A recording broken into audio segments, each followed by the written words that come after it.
Jharkhand ANM GNM entrance 2026 के लिए अब हम आप लोगों की क्लासेस यहाँ पे लेकर आ चुके हैं, जिसमें हम इस क्लास में आप लोगों को केमिस्ट्री का टॉप 20 एमसीक्यू क्वेश्चन बतलाने वाले हैं। अब हम स्पेशल आप लोगों को फिजिक्स, केमिस्ट्री और बायोलॉजी का अलग अलग क्लासेस लेने वाले हैं। तो चलिए हम आज के क्लास में देखेंगे टॉप 20 जो कि झारखंड एएनएम जीएनएम और बीएससी नर्सिंग एंट्रेंस एग्ज़ाम 2026 के लिए है। तो चलिए क्लास को स्टार्ट करते हैं। तो यहाँ पे सबसे पहला क्वेश्चन है कि रासायनिक अभिक्रिया का संकेत क्या है। रासायनिक अभिक्रिया जो होता है उसका क्या संकेत है, हम कैसे जान पाएंगे कि इसमें रासायनिक अभिक्रिया हुआ है या नहीं। तो देखिए, जो रासायनिक अभिक्रिया होता है उसमें रंग का परिवर्तन होता है, गैस का उसमें निकलना है इससे भी पता चलता है, उसमें अवक्षेप बनना इससे भी पता चलता है, यानी कि उपरोक्त सभी। इसके अलावा उसमें ताप का परिवर्तन होता है, उसमें जो टेम्परेचर है, तापमान में परिवर्तन होता है। ये सब जो होते हैं और रासायनिक अभिक्रिया का संकेत हम लोग जान सकते हैं कि रासायनिक अभिक्रिया हुआ है। ये सब उसका मुख्य यहाँ पे संकेत है। अगला क्वेश्चन है कि Mg यानी कि मैग्नीशियम प्लस ऑक्साइड यहाँ पर रिएक्शन करके बनाता है MgO मैग्नीशियम ऑक्साइड। तो यह किस प्रकार का अभिक्रिया है, ये जो अभिक्रिया है वो किस प्रकार का है बताइए। तो देखिए, यहाँ पे हम आप लोग पहले ऑप्शन देख लेते हैं क्या है, संयोजन अभिक्रिया, वियोजन, विस्थापन या द्विविस्थापन। तो सबसे पहले बतलाएंगे कि जो संयोजन अभिक्रिया होता है वो क्या होता है, वियोजन अभिक्रिया क्या होता है, तब आप लोग यहाँ पे जान पाएंगे, क्योंकि हम पहले के क्लासेस में बता चुके हैं। लेकिन इसमें बहुत सारे स्टूडेंट्स जो हैं वो न्यू है, जो बहुत सारे स्टूडेंट जो है वो पहली क्लास देख रहे हैं, तो उनको इसके बारे में यहाँ पे पता होना चाहिए। तो सबसे पहला यहाँ पे कि संयोजन अभिक्रिया क्या कहते हैं, किसे कहते हैं संयोजन अभिक्रिया। तो संयोजन अभिक्रिया में होता है कि जब दो तत्व रिएक्शन करते हैं तो एकल तत्व का यहाँ पे एकल उत्पाद का निर्माण करते हैं, उसको बोलते हैं संयोजन अभिक्रिया। जैसे कि आप यहाँ पे स्क्रीन पे देख सकते हैं यहाँ पे, और जो हमारे एग्जाम्पल भी दिया गया है क्वेश्चन में भी कि मैग्नीशियम और ऑक्साइड दो तत्व मिलकर एक यौगिक का निर्माण करता है, सिंगल उत्पाद बनाता है, यह हुआ संयोजन अभिक्रिया। इसको बोलते हैं संयोजन अभिक्रिया, यानी कि दो तत्व मिलकर एक यौगिक का निर्माण करता है, उसको संयोजन। और अगर आपसे यहाँ पे वियोजन अभिक्रिया पूछा जाएगा तो जस्ट इसका उल्टा हो जाता है। वियोजन अभिक्रिया हमारे पास एक यौगिक होता है, देखिए यहाँ पे एक यौगिक होता है और यह टूटकर दो यहाँ पे तत्व में बनता है, दो तत्व या दो यौगिक यहाँ पे बनता है, ये कहलाता है आपको वियोजन अभिक्रिया, ये कहलाता है वियोजन अभिक्रिया। और अगर विस्थापन अभिक्रिया की बात करते हैं तो विस्थापन अभिक्रिया में हमारे यहाँ पास एक तत्व यहाँ होते हैं और एक यहाँ पे तत्व या फिर यौगिक होते हैं, ये दोनों रिएक्शन करते हैं तो एक तत्व दूसरे तत्व को विस्थापित कर देता है, उसको बोलते हैं विस्थापन अभिक्रिया। और जो द्विविस्थापन है उसमें बोलते हैं कि जब दोनों यौगिक का एक तत्व आपस में यहाँ पे आयनों का आदान प्रदान करते हैं, उसको बोलते हैं द्विविस्थापन अभिक्रिया, जो कि हम आगे हर एक अभिक्रिया का एग्जाम्पल के थ्रू और क्वेश्चन प्रैक्टिस के थ्रू करने वाले हैं। तो बस यहाँ पे आपको संयोजन अभिक्रिया याद रखना है और वियोजन अभिक्रिया याद रखना है। बाकी हम आगे इसको क्वेश्चन के थ्रू करने वाले हैं, पूरा एक्सप्लेनेशन के साथ उसका समीकरण हम लोग सोल्व करेंगे, तब हम आप लोगों को डिटेल में यहाँ पे बतलाएंगे। तो बस आपको यहाँ पे याद रखना है, दो यहाँ पे तत्व मिलकर एकल उत्पाद बनाता है, इसको संयोजन अभिक्रिया। और यही अगर MgO है, ये अगर टूटकर दो तत्व बनते हैं मैग्नीशियम और ऑक्साइड, तो ये वियोजन अभिक्रिया। बस यहाँ पे ये दो ही याद रखना है, बाकी हम पहले बता चुके हैं, बट हम यहाँ पे फिर से आप लोगों को स्टार्टिंग से बता रहे हैं। साइंस का जो क्लासेस आगे होने वाले हैं वो बहुत ही इम्पोर्टेंट है, इसलिए आप लोगों को लास्ट तक क्लास को देखना है। और आगे आप लोगों का कंटिन्यू एग्ज़ाम तक चलने वाला है, वो भी बिल्कुल फ्री में इसी यूट्यूब चैनल पर, यानी कि K2 एकेडमी पे। तो आपका सिर्फ एक छोटा सा काम है, नीचे चैनल को सब्सक्राइब का बटन दिखाई दे रहा होगा, उसको सब्सक्राइब कर लेना है और अपने दोस्तों के पास शेयर करना है, ताकि उनको भी पता चले कि यहाँ पर क्लासेस बिल्कुल फ्री में हो रहा है, और वो भी Jharkhand ANM GNM entrance exam 2026 के लिए।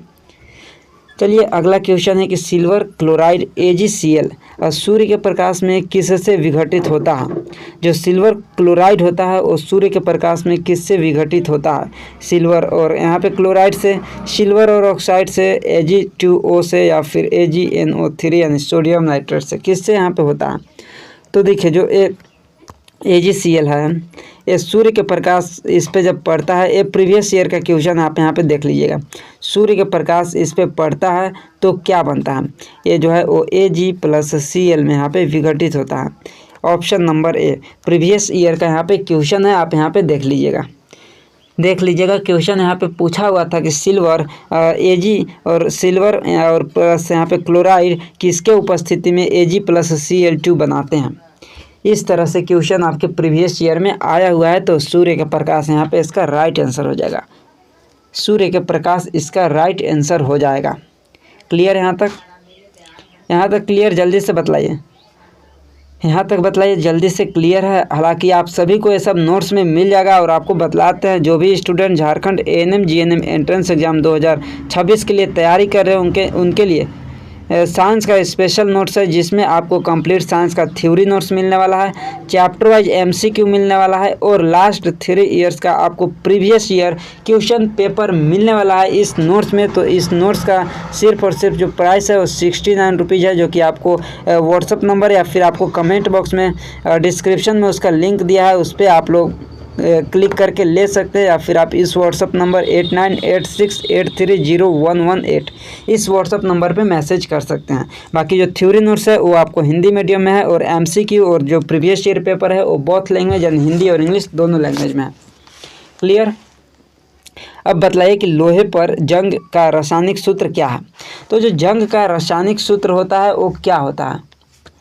जंग का रासायनिक सूत्र होता है वो क्या होता है? Fe2O × XH2O।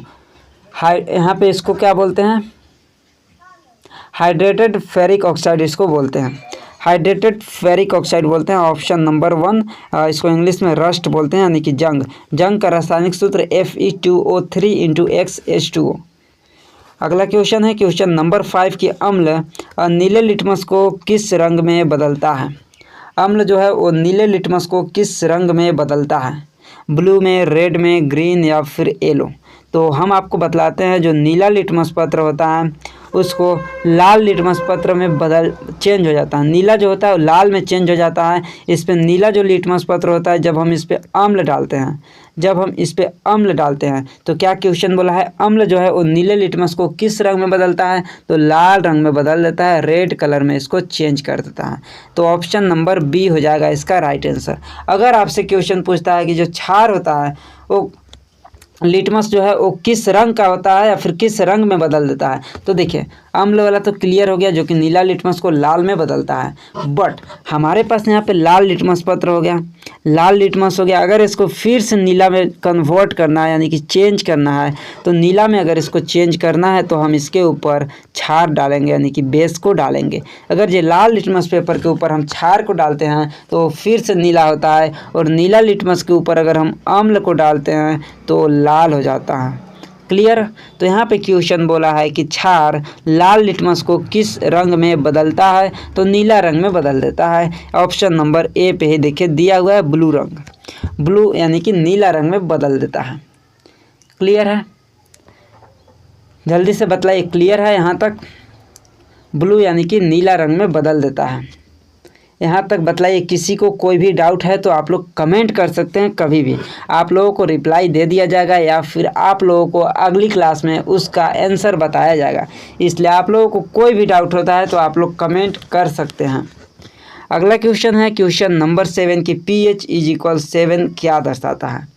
अगर pH बराबर 7 है तो क्या दर्शाता है? इसके लिए हम आप लोगों को एक बतलाते हैं। pH स्केल होता है जो इसमें 0 से लेकर 14 तक यानी 0 से लेकर 14 तक का उसमें अंक होता है, और बीच में यहाँ पे 7 होता है। 0 से 7 और 7 से यहाँ पे 14। तो अगर 0 से 7 के बीच है तो वो होता है अम्ल, वो होता है अम्ल। जिसका pH मान 7 से कम होता है वह होता है अम्ल, और जिसका pH मान 7 से यानी 7+ होता है वो होता है क्षार। तो अब क्वेश्चन आता है कि जिसका pH मान 7 होता है वह क्या होता है? तो जिसका pH मान अगर 7 होता है वह उदासीन होता है। वह क्या होता है? उदासीन होता है, यानी कि न्यूट्रल होता है। ऑप्शन नंबर सी, न्यूट्रल होता है, उदासीन होता है। ना वह अम्लीय होता है ना वह क्षारीय होता है, वह उदासीन होता है। अगर वही आपसे पूछा जाए कि 14 दिया हुआ है pH उसका तो क्या है, तो वह क्षार होगा। अगर pH बराबर 1 दिया है, 2 दिया है, 3, 4 तो वो क्या होगा? तो वो जो होता है वो अम्ल होता है। अम्ल होता है। इसमें भी प्रबल अम्ल और दुर्बल अम्ल होता है। प्रबल अम्ल जो 0 के नज़दीक होता है वो प्रबल अम्ल होता है, और दुर्बल अम्ल जो 7 के नज़दीक होता है वो दुर्बल अम्ल होता है। बट क्षार में अगर देखा जाए तो दुर्बल क्षार जो 7 के नज़दीक होता है और जो 14 के नज़दीक होता है वो प्रबल क्षार होता है। क्लियर। यहाँ से एक क्वेश्चन आता है कि ब्लड का पीएच कितना होता है, रक्त का पीएच मान कितना होता है, रक्त का पीएच मान कितना होता है मानव शरीर में। तो यहाँ पे 7.4 होता है पीएच, 7.4 होता है ब्लड का, यानी कि रक्त जो खून होता है उसका पीएच मान। तो इसका right answer option c neutral होता है, 7 जिसका पीएच मान होता है। और 7 से अधिक हुआ तो क्षारीय हो गया, तो ब्लड कैसा हो जाएगा, क्षारीय हो जाएगा। अगला क्वेश्चन कि पेट में पाए जाने वाला अम्ल कौन सा है। जो स्टमक होता है पेट में कौन सा एसिड यानी कि अम्ल पाया जाता है, H2SO4 यानी सल्फ्यूरिक अम्ल, HCl यानी कि हाइड्रोक्लोरिक अम्ल, HNO3 यानी नाइट्रिक अम्ल, या फिर CH3COOH यानी एसिटिक अम्ल। क्या पाया जाता है पेट में स्टमक में, तो इसमें जो पाया जाता है वो HCl पाया जाता है, हाइड्रोक्लोरिक अम्ल पाया जाता है। ऑप्शन नंबर बी हो जाएगा इसका राइट आंसर, हाइड्रोक्लोरिक अम्ल पाया जाता है। क्लियर, क्लियर यहाँ तक, जल्दी से बतलाइए यहाँ तक क्लियर है। अगला क्वेश्चन है कि बेकिंग सोडा का रासायनिक सूत्र क्या है। बतलाइए जो बेकिंग सोडा होता है खाने का जो सोडा होता है उसका रासायनिक सूत्र क्या होता है, बतलाइए।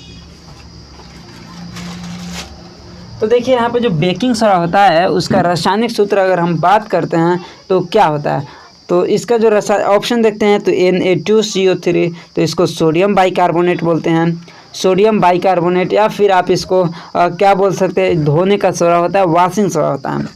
NaSCO3 सोडियम हाइड्रोजन कार्बोनेट या बेकिंग सोडा इसी को बोलते हैं, सोडियम बाइकार्बोनेट इसी को बोलते हैं। ऑप्शन नंबर बी इसका राइट आंसर होगा। NaOH सोडियम हाइड्रोक्साइड को बोलते हैं, और CaCO3 कैल्शियम कार्बोनेट, जिसमें कैल्शियम कार्बोनेट के अगर अलग अलग रूप को देखा जाए तो इसमें आप चूना पत्थर जो होता है, लाइम स्टोन होता है, चौक होता है, इसके अलावा आप मार्बल देखे होंगे, संगमरमर, मार्बल यानी संगमरमर जो होता है वो CaCO3। आपसे पूछा जाता है कि संगमरमर का रासायनिक सूत्र क्या है, तो CaCO3 कैल्शियम कार्बोनेट। आपसे पूछा जाता है कि जो लाइम वाटर होता है, चूना पत्थर होता है, लाइम स्टोन, उसका क्या होता है, तो लाइम स्टोन का भी CaCO3 कैल्शियम कार्बोनेट होता है। अगर आपसे पूछा जाए कि चौक जो होता है, चौक यानी कि खाड़िया जो होता है उसका क्या होता है, तो CaCO3 कैल्शियम कार्बोनेट ही होता है, कैल्शियम कार्बोनेट ही होता है। तो इसका क्या राइट आंसर हो गया, इसका right answer sodium hydrogen carbonate, option number b, option number b. अगला क्वेश्चन यहाँ पे आ रहा है कि वॉशिंग सोडा का यहाँ पे फॉर्मूला पूछा है। Formula of washing soda is Na2CO3 into 10H2O, NaOH, NaCl या फिर NaHCO3। क्या हो जाएगा, NaHCO3 सोडियम हाइड्रोजन कार्बोनेट जो कि अभी हम लोग बेकिंग सोडा देखें, NaCl नमक का होता है, NaOH सोडियम हाइड्रोक्साइड, ये भी नहीं होगा, ये सोडियम हाइड्रोक्साइड इसको कास्टिक सोडा बोलते हैं। और जो धोने का सोडा जो होता है वो Na2CO3 इंटू 10H2O हो जाएगा इसका राइट आंसर। क्या हो जाएगा इसका right answer, sodium carbonate decahydrate. इसमें जो होते हैं वो क्रिस्टलन का जल 10 अणु, यहाँ पे 10 अणु क्रिस्टलन का जल प्रेजेंट होता है। तो इसका जो रासायनिक सूत्र हो गया वो Na2CO3 into 10H2O, 10H2O sodium carbonate decahydrate. Clear है यहाँ तक, यहाँ तक बतलाइए क्लियर है। और क्लियर है तो अभी तक आप लोग लाइक नहीं किए हैं तो लाइक ज़रूर कर दीजिएगा। चलिए यहाँ पे अगला क्वेश्चन है कि सबसे अधिक विद्युत चालक धातु कौन सी है। बतलाइए यहाँ पे सबसे अधिक विद्युत चालक धातु कौन सी है, कॉपर है, सिल्वर, एल्यूमिनियम या फिर आयरन। तो सबसे अधिक अगर यहाँ पे पूछा है कि विद्युत चालक जो धातु होता है वो सिल्वर होता है, सिल्वर होता है यानी कि चांदी होता है, चांदी होता है। Option number b, option number b हो जाएगा इसका राइट आंसर। अगला क्वेश्चन पे चलते हैं। तो अगला क्वेश्चन यहाँ पे दिया हुआ है कि कौन सी धातु चाकू से काटा जा सकता है। कौन सी धातु जो होता है उसको चाकू से काटा जा सकता है? सोडियम, आयरन, कॉपर या फिर जिंक। तो आप सभी को पता होता है जो सोडियम होता है जिसको संकेत होता है Na, सोडियम को चाकू से काटा जा सकता है, सोडियम को चाकू से काटा जा सकता है। अगला क्वेश्चन है कि कौन सी धातु हथेली पर रखने पर पिघल सकती है? ऐसी कौन सी धातु है जिसको हम हाथ के ऊपर अगर रखते हैं ना हथेली पे तो पिघलने लगता है, यानी कि उसका जो गलनांक होता है वो मानव शरीर के टेम्परेचर से भी कम होता है। तो कौन सा होता है? सोडियम होता है, गैलियम, आयरन या फिर कॉपर? कौन सा होता है जो कि मानव के या फिर हथेली पे रखते ही पिघलने लगता है? तो वो जो होता है वो गैलियम होता है, ऑप्शन नंबर बी गैलियम होता है, जिसका गलनांक जो होता है वो कितना होता है? 29.76 डिग्री सेल्सियस। या फिर अगर इसको फ़ारेनहाइट में देखा जाए तो 85.57 डिग्री फ़ारेनहाइट। और जो मानव शरीर का टेम्परेचर होता है वो 37 डिग्री सेल्सियस होता है, 37 डिग्री सेल्सियस होता है फ़ारेनहाइट में, 98.6 डिग्री फ़ारेनहाइट होता है। तो उससे भी कम होता है इसका गलनांक, इसलिए ये हथेली पे रखते ही पिघलने लगता है, हथेली पे रखते ही पिघलने लगता है। क्लियर? जल्दी से बतलाइए, यहाँ तक क्लियर है आप सभी का? आप सभी का यहाँ तक क्लियर है? जल्दी से बतलाइए एक बार। बिल्कुल क्लियर है। तो चलिए अगला क्वेश्चन पे चलते हैं। यहाँ तक क्लियर है तो अगला यहाँ पे आपके सामने क्वेश्चन दिया हुआ है कि स्टेनलेस स्टील किसका मिश्र धातु है? स्टेनलेस स्टील किसका मिश्र धातु है? Iron plus chromium plus nickel का, कॉपर प्लस जिंक का, कॉपर प्लस टिन का या फिर लेड प्लस टिन का? किसका मिश्र धातु है यहाँ पे बतलाइए, बतलाइए यहाँ पे। तो देखिए जो स्टेनलेस स्टील होता है ये iron plus chromium plus nickel, option number a का मिश्र धातु होता है। मिश्र धातु किसका किसका हो गया? आयरन हो गया यानी कि क्रोमियम हो गया और निकिल का मिश्र धातु होता है। यहाँ से और क्वेश्चन पूछे जाते हैं। एक पीतल का पूछता है, पीतल किसका मिश्र धातु या किससे बनता है? तो पीतल किससे बनता है? कॉपर और जिंक से, कॉपर और टिन से, आयरन या क्रोमियम से या फिर टिन और लेड से, किससे बनता है? पीतल किससे बनता है? और एक और यहाँ से क्वेश्चन आपको आता है, कांसा किससे बनता है और सोल्डर किससे बनता है? 4 क्वेश्चन यहाँ से इम्पोर्टेंट बनता है, स्टेनलेस स्टील, कांसा, पीतल और एक सोल्डर। तो ये चारों को अभी हम बतलाने वाले हैं। तो सबसे पहले पीतल के देखते हैं। तो पीतल जो बनता है वो कॉपर प्लस जिंक से बनता है। ऑप्शन कहाँ पर दिया है? Copper plus zinc, option number first पे ही दिया हुआ है, ऑप्शन नंबर फर्स्ट पे ही दिया हुआ है। कॉपर प्लस जिंक से मिलकर बनता है पीतल। अगला क्वेश्चन देख लेते हैं। अगला क्वेश्चन में यहाँ पे दिया हुआ है कि कांसा किससे बनता है? कांसा यानी कि ब्रोंज जो है वो किससे बनता है? तो ब्रोंज जो होता है वो कॉपर प्लस टिन से मिलकर बनता है। कहाँ पे दिया है? तो ऑप्शन नंबर देखिए सेकेंड पे दिया है, copper plus tin, copper plus tin, option number देखिए बी पे दिया हुआ है। किससे मिलकर बनता है कांसा? तो कॉपर प्लस टिन से मिलकर बना हुआ होता है। आप लोग इसको ज़रूर नोट कीजिएगा, या फिर आप लोग नोट्स लिए होंगे तो वहाँ पे आपको होगा तो उसको आप लोग ज़रूर पढ़ना है आप लोगों को। यहाँ से क्वेश्चंस एक बनता ही बनता है। और एक और देखते हैं, सोल्डर किसका मिश्र धातु है? ये चारों आपको देखना है मिश्र धातु से। यहाँ पे 4 क्वेश्चंस में से कोई ना कोई क्वेश्चंस आता ही है, तो आपको यहाँ पे देख लेना है। अगला यहाँ पे लास्ट बतलाइए कि जो सोल्डर होता है वो किसका मिश्र धातु होता है? शोल्डर किसका मिश्र धातु होता है? तो बिल्कुल सही, जो ए होता है वो लेड यानी कि पीबी प्लस टिन का होता है, एसएन। कहाँ पे ऑप्शन दिया है? ऑप्शन ए पे ही देखिए दिया है, PB plus SN, PB plus SN यानी कि लीड और टिन से ए मिलकर बना हुआ होता है। ऑप्शन नंबर ए हो जाएगा इसका राइट आंसर, ऑप्शन नंबर ए हो जाएगा इसका राइट आंसर। क्लियर यहाँ तक? यहाँ तक क्लियर?